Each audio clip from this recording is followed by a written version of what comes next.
dikasih firman, tiap hari dikasih makan, ya. Sangat diberkati. Ada saudara salam misalnya Bapak Gideon, Bapak Gembala tadi. Haleluya Pak.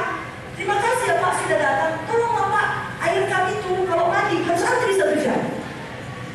Betul yang saudara bilang. Loh ada ya? Tapi dari sekian banyak kebaikan, saudara bisa menemukan satu untuk bersungguh-sungguh, satu untuk menuntut, satu untuk mengkritik. Ketahuilah, hal seperti itu tidak menunjukkan penghormatan. Itu bukan armor bearer. Itu kroco-kroco pengganggu. Itu bahkan bukan anak. Kalau anak dia hormat, dia respect, dia melihat kepada kebaikan, dia mau tolong, dia mau ikut ambil beban. Mengerti?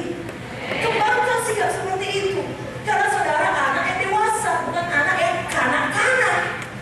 Beda anak yang kanak-kanak, ya begitulah. Kalau tadinya kanak-kanak, hari ini mari bertumbuh jadi dewasa. Mulut ini tidak untuk menuntut, apalagi untuk mengkritik.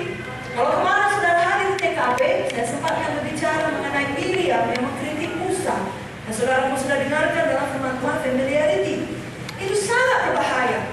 Kepada Musa, Miriam tidak menaruh penghormatan sedikit pun. Di mata Miriam, Musa hanyalah seorang bayi yang dulu dia tolong sehingga bisa hidup. Di mata Miriam, Musa berutang kepadanya. Miriam tidak tahu, Musa tidak berutang apapun kepada Miriam. Adalah Tuhan yang membuat Miriam boleh berperan dalam hidup Musa.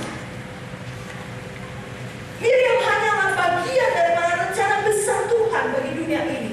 Sama halnya dengan Musa, sama halnya dengan kita. Kita semua hamba Tuhan.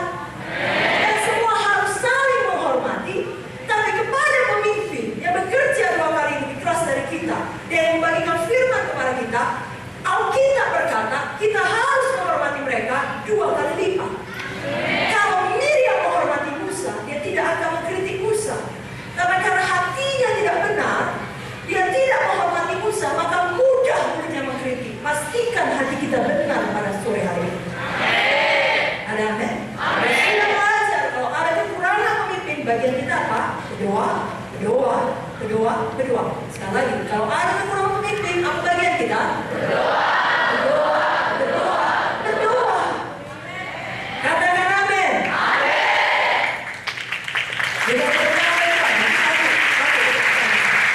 Hari ini jangan lagi mau mengkritik. Sama seperti Miriam, dia mengkritik dia yang kena kusta. Dia yang kasihan. Kita tidak mau kasihan. Kita tidak mau kita yang kena kusta. Baiklah kita berdoa, berdoa, berdoa dan menghormati pemimpin kita, menyambut dia seperti kita menyambut Tuhan. Ada satu lagi ayat yang dalam Matius 10. Mari buka kitab saudara dari Matius 10. Saudara yang baru datang, perhatikan baik-baik supaya saudara tidak ketinggalan bisa mengikuti firman Tuhan ini. Hari ini firman Tuhan berjudul untuk memiliki rasa hormat yang dalam terhadap pemimpin kita. Merupakan sambungan dari firman Tuhan armor bearer, pembawa senjata, yang artinya menjadi penolong bagi pemimpin. Amin, saudara-saudara saya yang baru pertama kali datang dari intensif, haleluya. Matius 10 ayat 40 sampai 42. Barang siapa menyambut, oke semuanya membaca Matius 10 ayat 40 sampai 42. 1, 2, 3 ya. Barang siapa menyambut kamu, ia menyambut aku. Dan barang siapa menyambut aku, ia menyambut dia yang mengutus aku. Barang siapa menyambut seorang nabi sebagai nabi, ia akan menerima orang nabi. Dan barang siapa menyambut seorang benar sebagai orang benar, ia akan menerima upah orang benar. Dan barang siapa memberi air sejuk secangkir saja pun kepada salah seorang kecil ini, karena ia muridku, aku berkata kepadamu, kepadanya ia tidak akan kehilangan upahnya daripadanya. Puji Tuhan. Ini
Doa saudara dijawab Tuhan, hamba Tuhan saudara hubungi.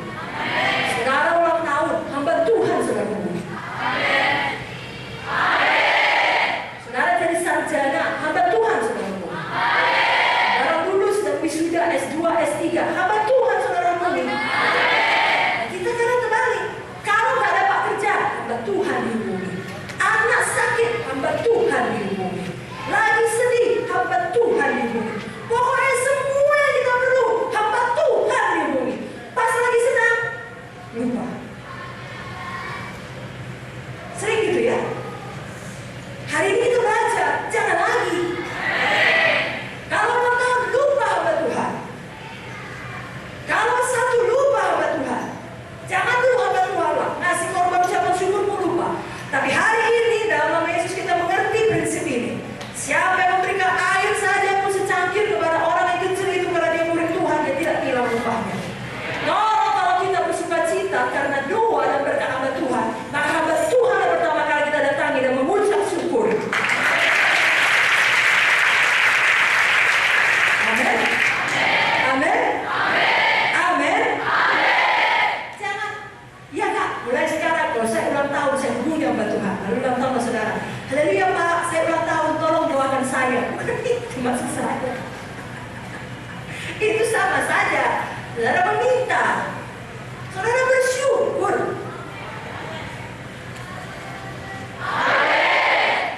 Tandanya saudara hormat. Kalau saudara dapat pacar, pun hamba Tuhan. Jangan tinggal mau kawin hari H, baru dikasih undangan, nggak tahu apa Tuhan terjadi. Tiba-tiba besok tinggal kawin, ya ada hormat saudara. Maaf ya. Kasih tidak bakalan tidak sopan. Itu tidak sopan. Macam pencuri kalau menurut saya. Bertahun-tahun dia cari tiap minggu Jumat. Jangan tiap minggu. 2-3 kali seminggu Jumat. Bisa saudara pacaran nggak tahu kita. TP nggak tahu kita. Tinggal besok kawin kasih. Ya, kalaupun saudara baik hati, saudara kasih sekeranjang buah dan kemudian 1 biji undangan. Kalau saya buang tong sampah. Saya tidak butuh buahnya. Sudah mengerti sebenarnya? Jadilah masuk dalam barisan Tuhan yang melakukan firman ini. Bahkan kita bukan hanya menghormati hamba Tuhan karena hamba Tuhan itu baik kepada kita.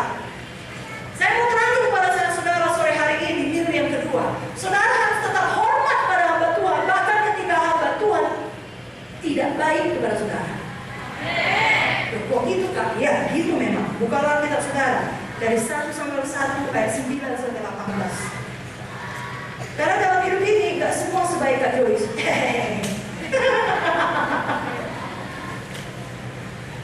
Saya bermain-main saudara. Maksud saya kalau nanti saudara ketemu bos yang jahat, tetap harus hormat. Jangan ketemu bos jahat saudara lawan, dipecat engkau. Kalau di GKI saudara lawan, kami ampuni.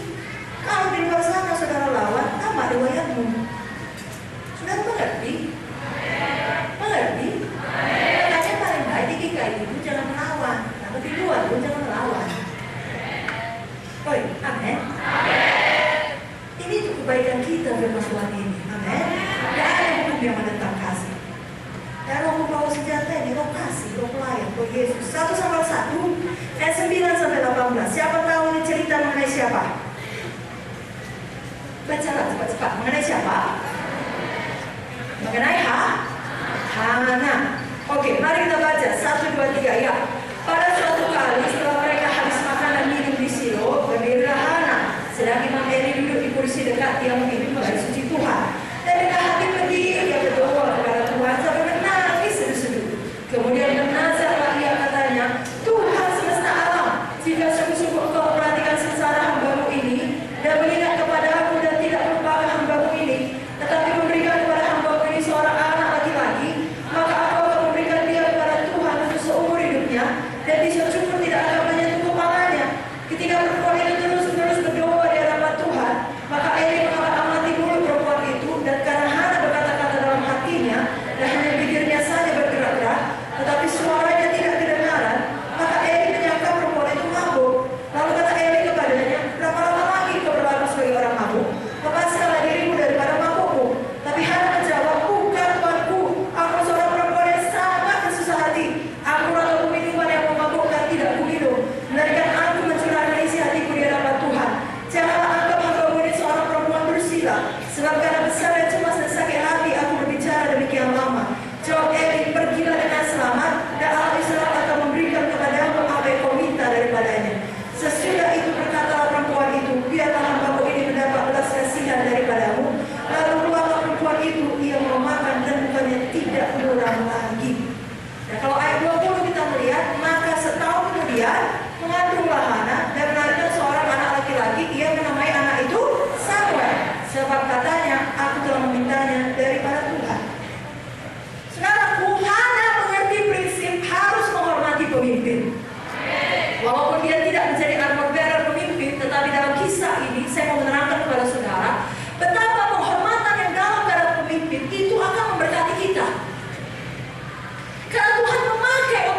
lihat semuanya.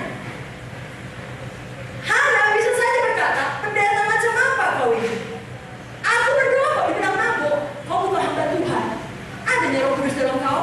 Kau kejam, tidak sensitif, kau tidak dalam roh. Tapi kalau Hana kurang ajar dan dijawabnya Eli seperti itu, maka Eli pun marah, ditinggalkannya Hana. Tidak akan keluar nubuatan, tidak akan keluar berkat, dan Hana tidak akan punya Samuel. Mungkin Samuel lahir dari orang lain, berubahlah sejarah Alkitab ini. Saudara mengerti? Tetapi karena Hana tetap menjawab dengan sabar, dengan rendah hati, karena hatinya hormat terhadap Imam Eli. Dia tahu kedudukan imam datang dari Tuhan. Imam pada zaman itu adalah wakilnya Tuhan. Jadi walaupun imam ini salah paham, imam ini berkata dia pemabuk, menuduh dia untuk sesuatu yang tidak dia lakukan, dia nggak sakit hati. Dia menjawab dengan hormat. Apa saudara? Dia berkata, bukan tuanku. Masih sanggup dia bilang tuanku. Kita ini kadang-kadang karena umur badan kita tua, susah sekali kita manggil Kak, Bapak, Bu. Kita mau kita yang dipanggil Pak Bu. Saudaraku, gak ada ruginya menghormati orang. Gak ada ruginya menghormati pemimpin. Mari belajar hormat. Pemimpin tidak sempurna, tapi bila kita hormat, sekali lagi pemimpin dipakai Tuhan untuk memberkati kita. Eli dipakai Tuhan untuk memberkati Hana. Setelah sekian lama mandul, Hana tidak mandul lagi. Adakah area dalam kehidupan kita yang mandul? Mungkin karena kita tidak tahu menjadi armor bearer yang baik. Mungkin karena kita masih sangat sombong, masih kental dengan siapapun, tidak tahu memberikan penghargaan. Hari ini kita bertobat. Mari tahu untuk memberikan penghargaan kepada pemimpin. Mari tahu untuk menghormati dengan dalam. Mari tetap hormat kepada pemimpin. Mari katakan, saya mau patuh, saya mau hormat, saya mau menghargai, saya mau mendengar pemimpin. Saya tidak cepat tersinggung. Di dalam nama Yesus. Amin. Kalau Hana ini cepat tersinggung, saya lain sejarah. Jangan cepat tersinggung, supaya kita tidak kehilangan upah kita. Dalam 1 Samuel 2 ayat 30b. Masih 1 Samuel 2 ayat 30. Sebab siapa yang menghormati dapat. Mari kita baca sama-sama. 1, 2, 3 ya. Sebab siapa yang menghormati aku akan menghormati, tetapi siapa yang menghina aku akan dipandang rendah. Dan tadi sudah kita baca dalam ayat sebelumnya, dalam Yohanes 13 dan Matius 10, kita harus menghormati orang-orang yang diutus Tuhan, menghormati pemimpin kita. Dengan kata lain, barang siapa yang menghormati pemimpin akan dihormati Tuhan. Barang siapa yang menghina pemimpin akan dipandang rendah oleh Tuhan. Karena itu sama saja dengan menghina Tuhan. Jangan mau dipandang rendah oleh Tuhan. Saudaraku, kalaupun kelak saudara tambah kaya, kalaupun kelak saudara operasi plastik sehingga sangat ganteng melebihi bintang film, kalaupun kelak saudara memiliki gelar sampai 5 di depan nama, 5 di belakang nama, saudara tetap harus hormat kepada orang tua saudara, apalagi orang tua rohani saudara. Itu bisa dikatakan.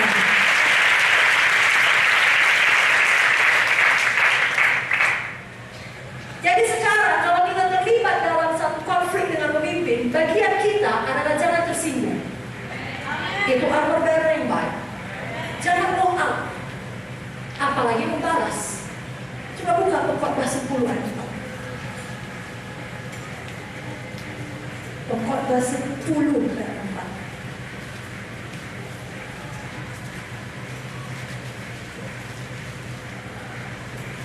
Satu, dua, tiga, ya.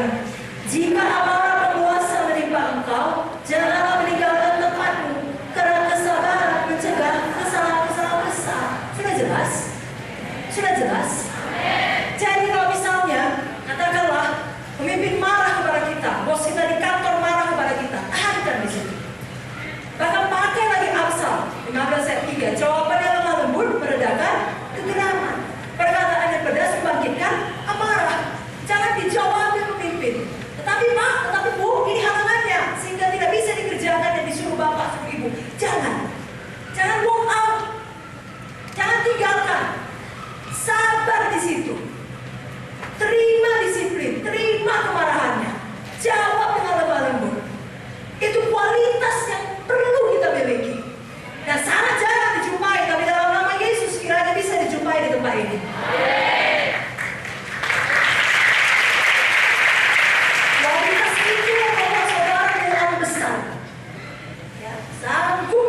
emosi saudara. Tidak dikendalikan oleh emosi, tetapi mengendalikan emosi. Karena saudara tahu siapa saudara dalam Tuhan, saudara tahu panggilan Tuhan bagi saudara, saudara adalah penolong bagi pemimpin saudara.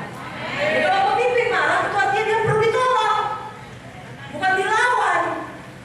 Bukan tambah kita buka suntuk, pemimpin marah kita bersuntuk. Kok aku yang dimarahin? Nah itu gak ada jalan keluar. Sekali lagi, yang senang setan, jangan buat setan senang. Kalau ada roh kerendahan hati di situ, kemarahan apapun bisa diatasi.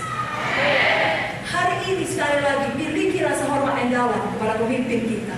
Dan sekali lagi pemimpin dipanggil Tuhan untuk memberkati kita. Jangan sampai kita kehilangan upah kita. Kalau kita baca di dalam Markus 7 24 ayat 24 ya sampai 30.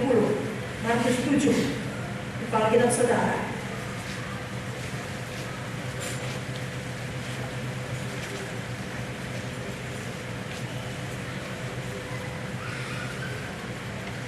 Bacakan di sini. Sama-sama kita membacanya. Bisa? 1, 2, 3 ya. Lalu Yesus berangkat dari situ dan pergi ke daerah Tirus. Ia masuk ke sebuah rumah dan tidak mau bahwa ada orang yang mengetahuinya, tetapi kedatangannya tidak dapat dirahasiakan. Semua membaca 25, 1, 2, 3 ya. Malah seorang ibu yang anaknya perempuan kena sungkara jahat, segera mendengar tentang dia, lalu datang dan tersungkur di depan kakinya. Perempuan itu seorang Yunani, bangsa Siro-Fenisia. Ia memohon kepada Yesus untuk mengusir setan itu dari anaknya. Lalu Yesus berkata kepadanya, biarlah anak-anaknya dahulu, sebab tidak patut mengambil roti yang disediakan bagi anak-anak dan melemparkannya kepada anjing. Tapi perempuan itu menjawab, benar Tuhan, tapi anjing bawa meja jika makanan aroma yang dijatuhkan anak-anak. Maka kata Yesus kepada perempuan itu, karena kata-kata begitu, pergilah sekarang, sebab setan itu sudah keluar dari anakmu. Perempuan itu pulang ke rumahnya, lalu dapatinya anak itu berbaring tempat tidur, sedang setan itu sudah keluar. Jadi kalau saudara bilang Tuhan Yesus gak pernah kasar, saudara baca lagi lah ayat ini dan beberapa ayat lainnya. Jika dia bicara kepada Petrus, ya, jika dia marah sebaik Allah ketika orang berjualan. Kalau Yesus berlaku demikian, jangan kita mempunyai ekspektasi yang tidak wajar kepada pemimpin. Yang berharap pemimpin harus selalu seperti malaikat yang berkata baik 24 jam sehari, 7 hari seminggu. Saudaraku, perempuan ini sangat punya masalah. Setuju? Setuju? Masalah yang besar. Setuju? Anaknya kerasukan setan, tetapi dia tahu untuk tetap hormat. Perhatikan baik-baik. Yesus kelihatannya tidak peduli. Bahkan Yesus tidak memandang mukanya ketika berbicara kepada perempuan itu. Tapi yang paling parah, Tuhan Yesus mengumpamakan perempuan itu sebagai anjing. Dia memanggilnya anjing. Zaman sekarang saja itu kasar. Saya yakin zaman dulu lebih kasar. Amin. Amin. Lalu kita lihat apa respon perempuan ini. Dengarkan baik-baik. Respon kita menentukan berkat kita. Ingat ya, perempuan ini dalam masalah. Perempuan ini dalam bergumul. Perempuan ini sedang sedih. Perempuan ini ditimpa keberatan. Jadi saudara tak bisa pakai alasan, aku kalau nggak lagi dalam masalah hormatnya aku, tapi kalau dalam masalah aku nggak hormat, nggak bisa. Perempuan ini sedang dalam masalah, dan kalau responnya dia putus asa, dia pergi, dia tidak dapat pertolongan. Kalau responnya dia marah, dia tersinggung, dia terluka, dia tidak dapat pertolongan. Kalau perempuan ini marah, tersinggung dan berkata, oh pendeta macam apa kau? Ngomong pun sangat kasar. Oh begitu ya Yesus, pelayananmu pilih-pilih kasih. Mentang-mentang aku orang Siro-Fenisia dan kau orang Yahudi, kau tidak mau melayani aku. Jangan sekarang mentang-mentang kau orang Batak, aku orang Nias, aku orang Cina, aku orang India, kau tidak mau melayani aku. Itulah mungkin. Mentang-mentang kau kaya, aku miskin, kau tidak mau melayani aku. Mentang-mentang kau laki-laki, aku perempuan, kau tidak mau melayani aku. Dasar kau rasis, pendeta rasis. Dan perempuan yang berkata, katanya aja kasih. Apanya yang kasih? Buktinya sekarang kau panggil aku anjing. Oh begitu kok Yesus ya. Ketahuan kedokmu. Sekarang aku kenal siapa kau. Kau pelayan palsu. Udah jelas aku perlu pertolonganmu. Tidak mau kau menolongku. Kerjamu cuma saja dengan murid-muridmu, mencari ketenaran. Kau tidak sungguh-sungguh. Aku mau pergi saja. Aku pun tidak mau menerima pertolongan. Kalau perempuan ini ngomong seperti itu, masuk akal nggak? Masuk akal. Tetapi dia tidak akan menerima mujizatnya. Kita pun demikian. Kalau kita cepat tersinggung, marah, bertindak berdasarkan emosi dan akal kita saja, bukan berdasarkan prinsip firman, prinsip menghormati hamba Tuhan, prinsip kerendahan hati, kita yang rugi. Jangan mau rugi. Hormat tetap sama hamba Tuhan. Jangan cepat tersinggung, jangan cepat marah. Walaupun yang dikatakan pemimpin sangat menusuk hati kita, dengar, ini penting, inilah kesimpulannya. Walaupun yang dikatakan pemimpin sangat menusuk hati kita, sayang, tidak boleh tersinggung. Didengarkan, dipercayai, diikuti. Kalau ada sesuatu nasihat diberikan pemimpin, maka ulangi. Walau sangat menusuk hati kita, didengarkan baik-baik, diterima.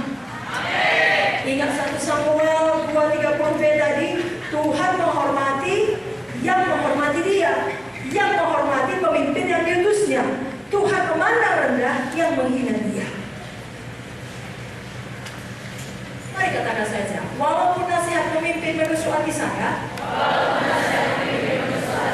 saya tetap hormat kepada pemimpin. Walaupun yang dikatakan pemimpin tidak sesuai dengan saya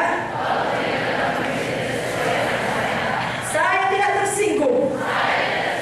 Saya mau menerimanya. Di dalam nama Yesus. Amin. Mulai hari ini, seberapa tinggi pun Tuhan mengangkat kita, mari tetap hormat pada pemimpin. Dari sikap kita, dari tindakan kita, dari ucapan kita. Ada satu contoh di Alkitab dari Matius 8. Alkitab saudara, Matius pasal 4. Di sini ayat 5-13. Saya bacakan. Ketika Yesus masuk ke Kapernaum, datanglah seorang perwira mendapatkan dia dan memohon kepadanya, Tuhan, hamba-Ku terbaring di rumah karena sakit lumpuh dan ia sangat menderita. Yesus berkata kepadanya, aku akan datang menyembuhkannya. Tapi jawab perwira itu kepadanya, Tuhan, aku tidak layak menerima Tuhan dalam rumahku. Katakan saja sepatah kata, maka hamba-Ku itu akan sembuh. Sebab aku sendiri seorang bawahan dan di bawahku ada puluhan prajurit. Jika aku berkata kepada salah seorang prajurit itu pergi, maka ia pergi. Dan kepada seorang lagi datang, maka ia datang. Ataupun kepada hamba-Ku kerjakanlah ini, maka ia mengerjakannya. Setelah Yesus mendengar hal itu, heranlah ia dan berkata kepada mereka yang mengikutinya, aku berkata kepadamu, sesungguhnya iman sebesar ini tidak pernah aku jumpai pada seorang pun di antara orang Israel. Dan seterusnya dan seterusnya. Dan hambanya itu sembuh. Yang mau kakak jelaskan di sini, perwira Romawi adalah bangsa yang menjajah orang Israel pada saat itu. Yesus adalah orang Israel, orang Yahudi. Jadi perkataan perwira ini, dengar kemarin, lihat pada saya. Perkataan perwira ini sangat mengherankan. Pada waktu dia berkata, Tuhan, aku tidak layak menerima Tuhan dalam rumahku. Ini penjajah ngomong sama jajahan dari segi dunia. Tapi perwira ini tahu siapa Yesus. Dia tahu Yesus orang rohani. Dan dia menaruh penghormatan lebih kepada Yesus. Karena dia seorang yang rohani, seorang yang punya kuasa, melebihi daripada status bangsanya pada waktu itu. Status identitasnya sebagai jajahan pada waktu itu.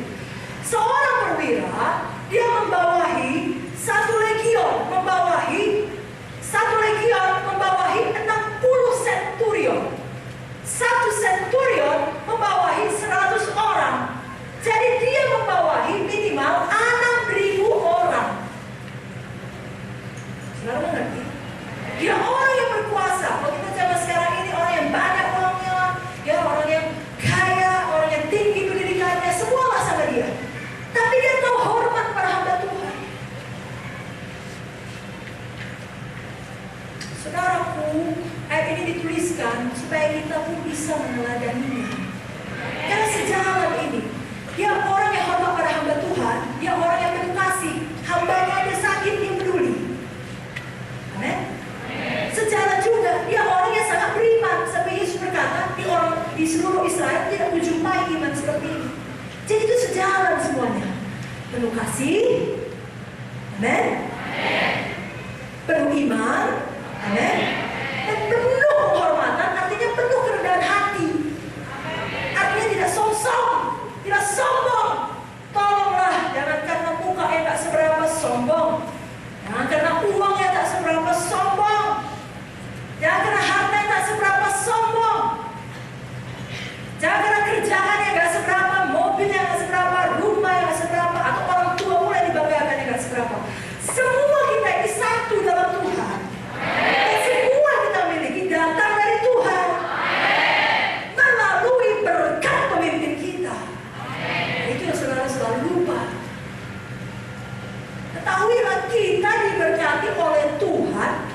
buang kesombongan. Tidak lagi pakai mulut untuk mengkritik. Amin. Tidak lagi sombong. Saya mau tanya, kalau sudah S2 sombong? Kalau sudah punya mobil 5 sombong? Udah jelaslah Yesus apa dikatakan kita? Tidak mempunyai tempat meletakkan kepala. Hanya ada rumahnya besar. Udah jelas, orang tempat meletak kepala enggak ada. Tapi perwira ini bilang, aku tidak layak menerima kau di rumah. Udah jelas semua perwira ini jatuh. Tapi dia tahu orang-orang yang dipilih Tuhan itu melebihi semua harta yang fana. Dia tahu Yesus adalah Tuhan. Dia bisa kenal siapa Yesus. Saudara kiranya bisa kenal hamba Tuhan dan hormat sama hamba Tuhan. Saudara sudah tahu harus berubah dari mana pada sore hari ini. Saudara tidak lagi sombong, amin. Saudara tahu menghormati hamba Tuhan, amin. Tirulah Hana, tirulah perempuan Sirofenisia, tirulah perwira ini. Kalau kelak saudara jadi kapoldasu sekalipun, hormat sama hamba Tuhan. Itu perlu ditepuk tangan.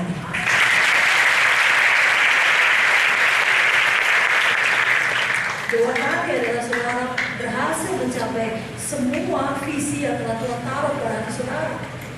Saudara berhasil mencapai semua yang Tuhan taruh. Kalau memang Tuhan panggil saudara jadi anggota DPRD, jadilah anggota DPRD. Tapi hormat sama hamba Tuhan. Kalau jadi menteri, hormat sama hamba Tuhan. Kalau jadi presiden sekalipun, hormat sama hamba Tuhan. Amin. Jangan nanti orang dunia yang tidak kenal Tuhan pun tahu hormat. Datang dia diciumnya tangan ustaz, berlutut dia.